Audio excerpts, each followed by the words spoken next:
Daar in Handelinge 1 se eerste paar verse lees ons, waar Jesus verskyn het aan die 11-tal, en nadat hy aan hulle verskyn het, gee hulle die opdrag dat hulle die Gees, sy Gees gaan ontvang, en dat sy Gees saam met hulle verkondiging gaan wees en hulle verkondiging gaan seën. Dat dit wat hulle gaan verkondig, sy seën sal dra.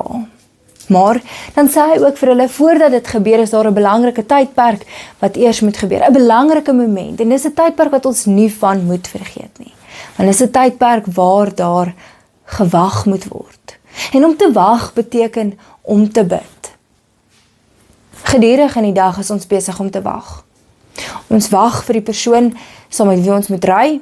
Ons wag vir ons huisgesin om al hulle take af te handel. Ons wag vir 'n maaltyd, ons wag om saam te eet.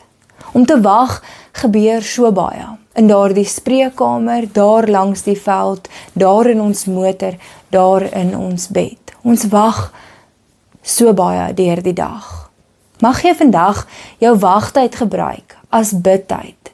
Tyd waar jy die Here kan dank vir sy hand in jou lewe, maar ook daardie bekommernisse, daardie uitdagings, daardie hartseer en seer by sy voete neer te lê.